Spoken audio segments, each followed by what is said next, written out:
11:25. Continuamos haciendo Cecilia Te Informa. Y en este segundo bloque, ya se lo anticipábamos, el objetivo era poder hablar con un especialista en la materia, en adultos mayores, para poder analizar esta situación en la que se encuentran hoy jubilados y pensionados. Se hizo un anuncio la semana pasada con respecto a un aumento del 15.53% que llevaría la jubilación mínima de 37.000 pesos a 50.000.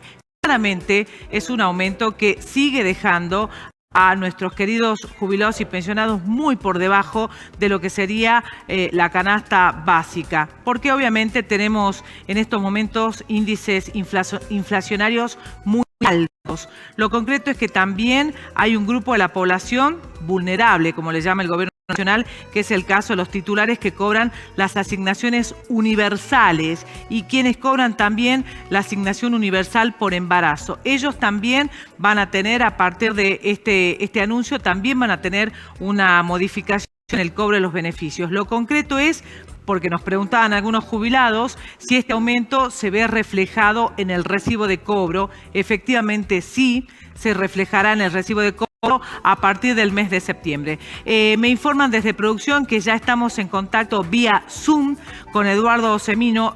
Queríamos hablar justamente con él porque es... Perdón, Eugenio Semino, porque es un especialista en la materia. Eugenio, muy buenos días. ¿Cómo le va? Cecilia Cárdenas lo saluda. ¿Qué tal? Qué gusto estar con ustedes. Muy amable en dispensarnos este tiempo. Eugenio, queríamos hablar con usted porque lo hemos seguido en las redes en toda esta semana y hemos escuchado algunas apreciaciones que se hicieron con respecto a este, si se puede decir, poco aumento que recibieron los jubilados. ¿Qué reflexión podemos compartir, Eugenio? Sí, en realidad algunas aclaraciones que debemos hacer en razón de cómo se comunicó. Esto que en definitiva es un acto administrativo emanado de la ley de movilidad que se aplica trimestralmente el resultado de la fórmula que allí está contenido. Y es más, era bastante anunciado que el reajuste iba a ser entre el 15 y el 16%, en realidad fue el 15.53%, bastante parecido a lo que había sido el reajuste de junio, que fue el 15%. Lo que implica que los haberes mínimos, lamentablemente, son de la gran mayoría del sistema, que hoy están en 37.000 pesos, pasan a partir del mes de septiembre a 43.000 pesos. Es decir, el reajuste por ley de movilidad son 6.000 pesos, que tal cual usted lo anticipaba, es muy poquita plata, son 200 pesos por día. Y este reajuste va a pervivir septiembre, octubre y noviembre.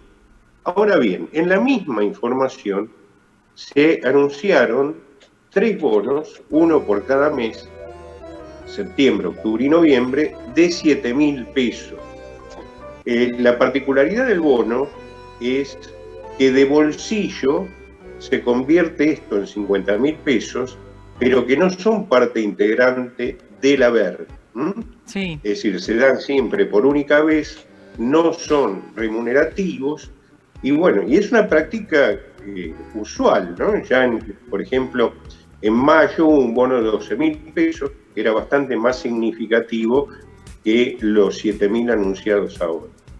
¿Por qué vale esta aclaración? Ayer en la Defensoría vino mucha gente a preguntarnos cómo iban a actuar estos 50.000 pesos, sobre todo en lo que es el reajuste de diciembre, el último reajuste por ley que se va a dar en el año, y qué iba a implicar para esto en los aguinaldos. Por eso la aclaración, el reajuste de diciembre se hace sobre 43.000 pesos, que es el haber real, y el aguinaldo se va a calcular también sobre 43.000 pesos. Esto no se explicó suficientemente en el tuit donde se dio a conocer la medida, A veces por reacciones de tipo político, por dar algún tipo de efecto y demás, cosa que me exceden, sigo muy poco el tema político. Sí sigo con preocupación el silencio del sistema político respecto a esto. ¿Por qué? Porque fíjense que decíamos entre los 6.000 pesos y los 7.000, el reajuste implica por día para el jubilado 430 pesos más por día. Y acá es tal vez lo más grave del problema, que tiene que ver con el haber y la canasta del jubilado. La canasta del jubilado, nosotros la calculamos hace 15 años, semestralmente, se calcula en abril y en octubre.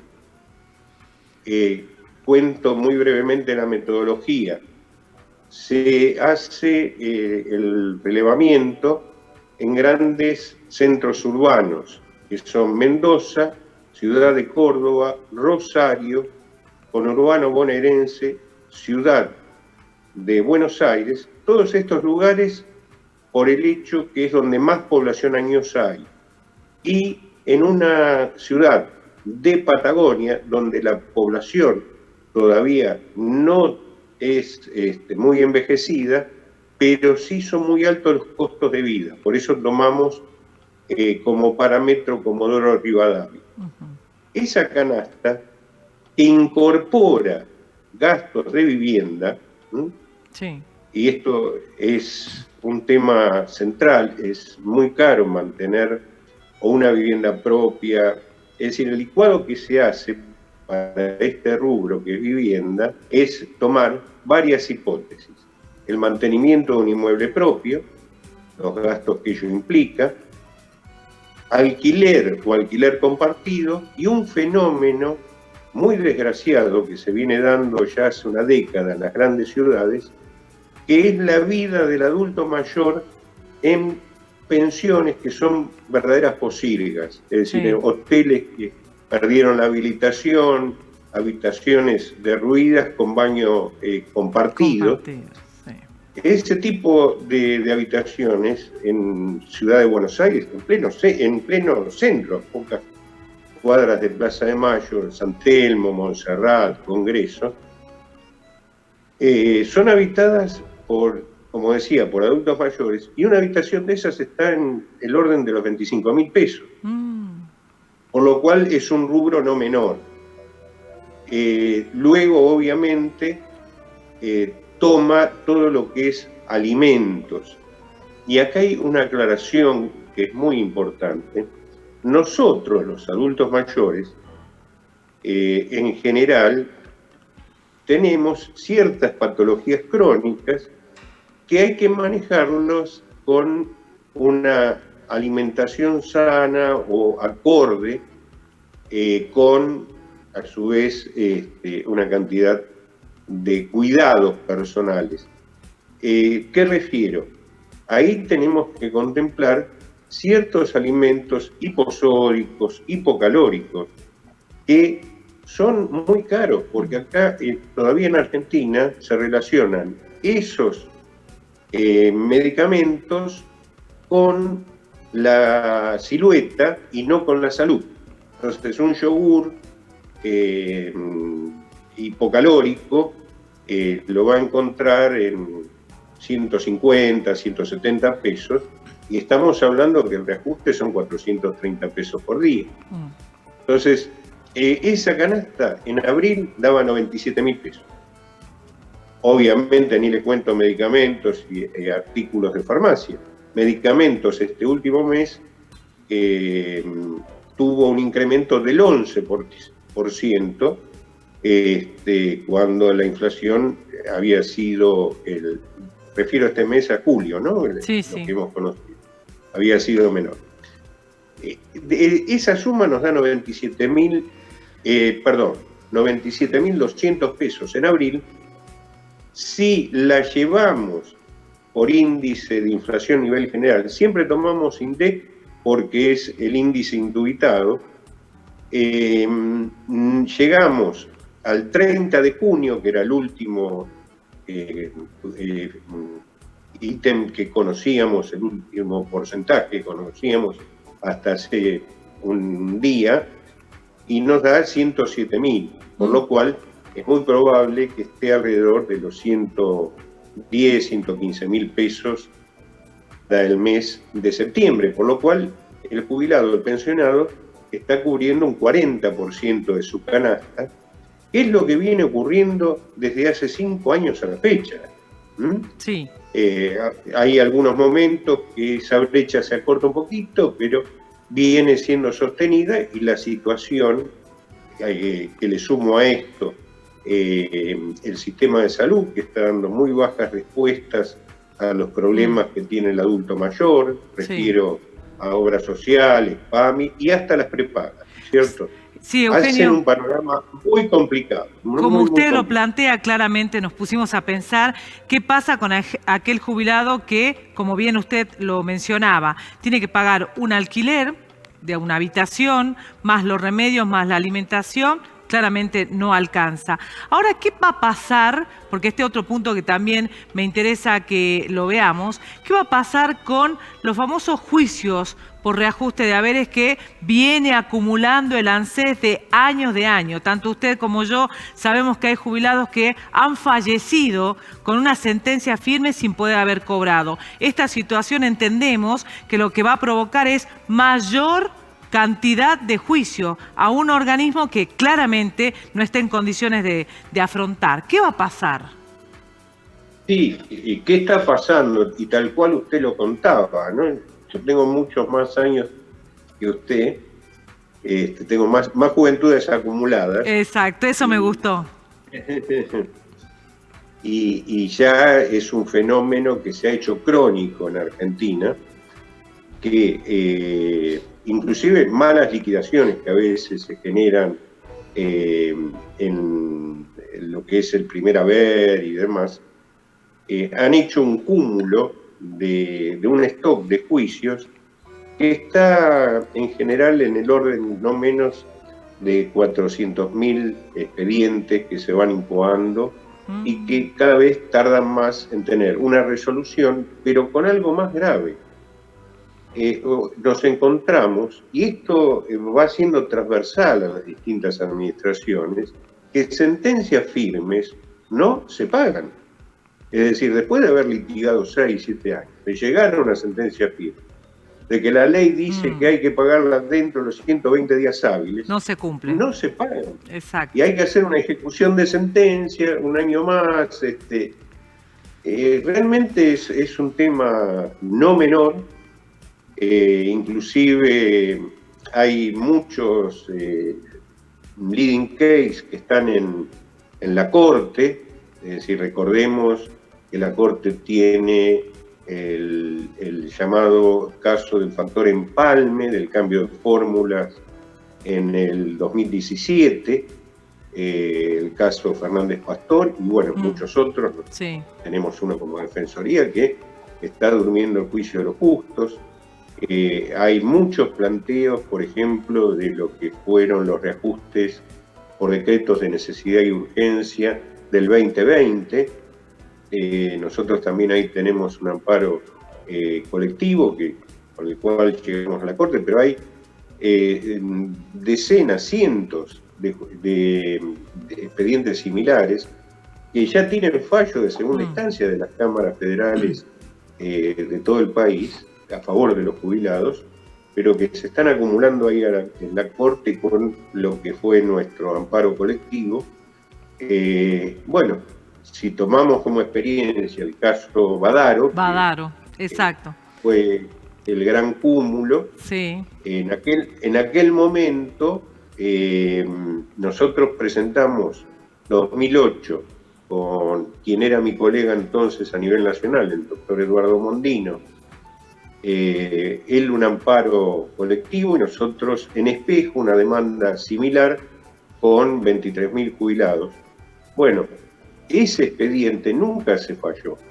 Al día de hoy, la Corte hizo medidas para mejor proveer en el 2010, en el 2011, pero nunca tuvo un fallo. Y el caso se extinguió porque 500.000 jubilados cobraron por vía de sus juicios individuales, o 500, 700.000 cobraron por vía de la reparación histórica, con una quita en su pretensión, y hay otro segmento importante, que se calcula más de 500.000, que fallecieron sin poder hacer valer su derecho, ¿no? Ahí está el punto, Eugenio, ahí está el punto. La cantidad de beneficiarios que han quedado en el camino, viudas y viudos sin poder cobrar, herederos que tienen que reiniciar el trámite. Bueno, en fin, la verdad que la situación de nuestros queridos adultos mayores en el país es lamentable.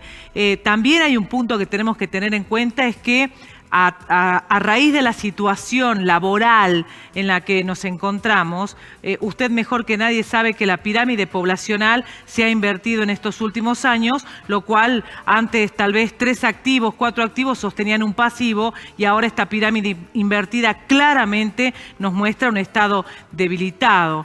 Así que acá ya entraríamos en una discusión más de fondo, donde habría que replantearse tal vez la modificación de las leyes laborales también, ¿no? Pero necesitamos más fuente de trabajo genuina, Eugenio. Ese es el punto. Sin lugar a dudas. Mire, hoy la relación es 1.2 a 1, por lo cual... No hay forma.